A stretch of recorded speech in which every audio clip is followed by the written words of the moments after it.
अस्सलाम वालेकुम दोस्तों, मेरा नाम आतिका मलिक है और आप सबका खुशामदीद है आपके अपने यूट्यूब चैनल आओ सीखें विद एके पे।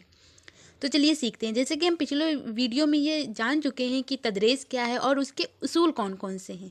अगर वो वीडियो आपने नहीं देखी है तो उसका लिंक डिस्क्रिप्शन में है, आप वहाँ से उसको डायरेक्ट देख सकते हैं।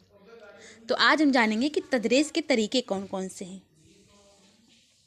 तदरीस का तरीका जानने से पहले हम समझते हैं कि तदरीस का मकसद क्या होता है। हर चीज़ का कोई ना कोई मकसद ज़रूर होता है। तो तदरीस का क्या मकसद है? तो तदरीस का मकसद दरअसल तलबा को मालूमात फराहम करना और उनके बर्ताव में पसंदीदा तब्दीली लाना है, जिससे उनके किरदार में पुख्तगी आए और माशरती तौर पर पसंदीदा अतवार पैदा हो सके। ये होता है तदरीस का मकसद।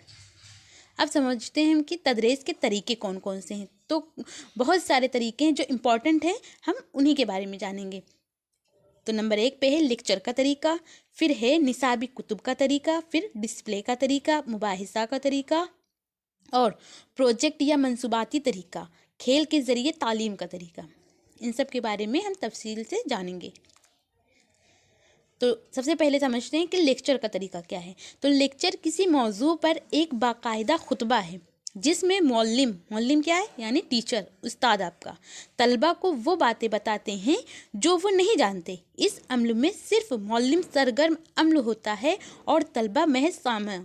यानी जो लेक्चर का तरीका होता है, इसमें जो टीचर होता है वो सिर्फ खुतबा देता है, यानी वो अपना लेक्चर करता है, और जो बच्चे होते हैं इसमें एक्टिव ज़्यादा नहीं होते हैं। इसमें बच्चे जो होते हैं वो खामोशी से सिर्फ सुनते हैं, और इसमें जो टीचर होता है इसमें बहुत कम समय में बहुत सारी चीज़ें वो बता देता है लेक्चर के ज़रिए। फिर होता है निसाबी कुतब का तरीका। इसमें तलबा को दरसी किताब हुरुफ बहुरुफ हिफ्ज़ करने की तालीम दी जाती है ताकि वो ज़रूरत पड़ने पर पूरा मतन दोहरा सके, और अच्छा तालिब इल्म वही समझा जाता है जिसका हाफिज़ा बेहतर होता है कि मतन के अल्फाज बाइने दोहरा सके। यानी जैसा आपके बुक में लिखा हुआ है वैसा ही उसे हिफ्ज़ कराया जाता है और वैसे ही वो दोहराता है। जो अच्छे तरीके से याद कर लेता है चीज़ों को तो वो अच्छा तालिब इल्म समझा जाता है। फिर डिस्प्ले का तरीका, यानी जहाँ बच्चे जा नहीं सकते उसे भी क्लास में डिस्प्ले के ज़रिए दिखा सकते हैं। मान लीजिए कोई पहाड़ है या कहीं आप जैसे ताजमहल है या लाल किला है, ये सारी चीज़ें जिससे बच्चे वहाँ जा नहीं सकते, लेकिन उसको डिस्प्ले के ज़रिए उसको क्लासरूम में ही दिखा दिया जाता है। फिर आता है मुबाहिसा का तरीका। इस तरीके तदरीस के ज़रिए एक ग्रुप के मुख्तलिफ अरकान किसी बाहिमी दिलचस्पी के मौजू पर या किसी मुश्तरक मसले पर अपनी राय और ख़यालात का इजहार एक से ज़्यादा सलाहियत रखने की क़ियादत में करते हैं। यानी इसमें जो होते हैं बच्चे बहुत एक्टिव होते हैं। इसमें बच्चों को एक तदरीस के जो ग्रुप होता है ग्रुप में बांट दिया जाता है, फिर उनसे तदरीस कराया जाता है, और इसमें जो बच्चे होते हैं वो दिलचस्पी लेते हैं। कोई मसला उनको दे दिया जाता है कि इसको अब अपने तरीके से हल करो, और ग्रुप में बांट दिया जाता है।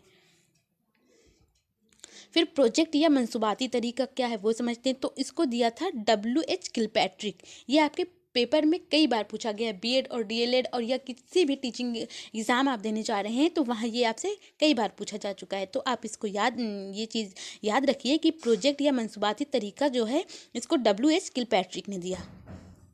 तो उनके ख्याल में है कि मंसूबा दिल की पूरी आमदगी से अंजाम दी हुई बामकसद सरगर्मी होता है जो किसी मुआशरती माहौल में की जाए। यानी जो समाज में जो की जाए वो अपने दिल से पूरे दिल से किसी काम को करे, तो वो होता है प्रोजेक्ट मेथड कहलाता है आपका।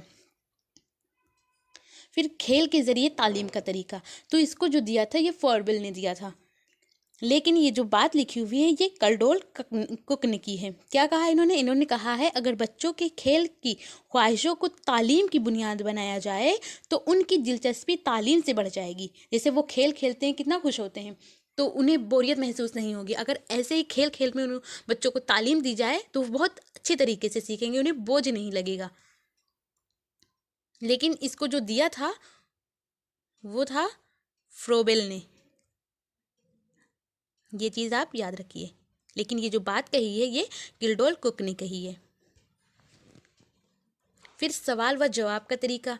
तो अब हम कुछ तरीकों के बारे में जानते हैं कि इसको दिया किसने। तो इसको दिया है सुकरात, यानी इसमें बच्चों को इनसे सवाल किया जाता है, फिर वो अपने जवाब देते हैं। ये सवाल व जवाब का तरीका कहलाता है। इसको दिया था सुकरात ने। इम्पॉर्टेंट है, याद रखिए आप।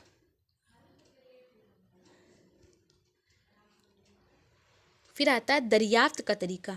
इसको दिया था H.E. आर्मस्ट्रांग ने। फिर किंडरगार्टन का तरीका, इसको दिया था फॉरवेल ने। उसको भी दिया था प्लेवे मेथड को, और जो किंडरगार्टन का तरीका है इसको भी फॉरवेल ने ही दिया था। ये कहाँ पे थे? ये किंडरगार्टन जो एक स्कूल था, ये जर्मन में खुला था, फॉरवेल ने खोला था 1835 ईस्वी में। आप ये भी याद रखिए, इंपॉर्टेंट है। फिर मुआसलात का तरीका, इसको दिया था प्लेटो ने। फिर हिदायत का तरीका, इसको दिया था हर्बर्ट ने। ये एक एक नंबर का आपके एग्ज़ाम में पूछा जा सकता है। किसी भी टीचिंग एग्ज़ाम अगर आप देने जा रहे हैं तो ये आप याद रखिए, एक एक नंबर आपको आसानी से मिल जाएंगे। फिर मुंतक का तरीका, ये दिया था हीगल ने। और मॉन्टेसरी तरीका, ये दिया था मारिया मॉन्टेसरी ने। फिर डाल्टन तरीका। अच्छा, यहाँ पे एक चीज़ ये याद रखने वाली बात है कि डाल्टन का जो तरीका था, अगर आपसे पेपर में पूछा जाए तो वहाँ पे ऑप्शंस आपको 4 मिलेंगे। तो वहाँ पे आप जॉन डाल्टन लिखा होगा, तो प्लीज़ आप लोग उसको मत सही कर देना, क्योंकि जॉन डाल्टन जो थे उन्होंने डाल्टन तरीका को नहीं दिया है, बल्कि ये जो एक शहर का नाम है, अमेरिका में एक शहर है, उस शहर के नाम पर इसको रखा गया डाल्टन। तो लेकिन इसको दिया किसने? ये दिया हीलन पारघेस्ट ने। जॉन डाल्टन ने इसको नहीं दिया है। ये डाल्टन जो है, ये डाल्टन शहर के नाम से पड़ा है इस पे। फिर जहन साजी का तरीका, इसको दिया है एलेक्स ऑक्सबर्न ने। आई होप आपको ये वीडियो पसंद आई हो और आपके लिए ये वीडियो यूज़फुल हो। अगर आपको पसंद आई हो और तो आप इसे लाइक कर सकते हैं, और अगर अभी तक मेरे चैनल को सब्सक्राइब नहीं किया है तो उसे सब्सक्राइब करके बेल आइकन को ज़रूर प्रेस करिए। इससे जो भी हम वीडियो बनाएंगे तो उसकी नोटिफिकेशन आप तक पहुँच जाएगी। और जो भी दोस्त आपके बीएड और डीएलएड कर रहे हैं और उनका ऑप्शनल सब्जेक्ट अगर उर्दू है तो उन तक इसको शेयर कीजिए। और आपको ये वीडियो कैसी लगी हमें फीडबैक के लिए अपने फीडबैक जो है हमें कमेंट के ज़रिए ज़रूर बताइए। Thank you. हमेशा खुश रहिए।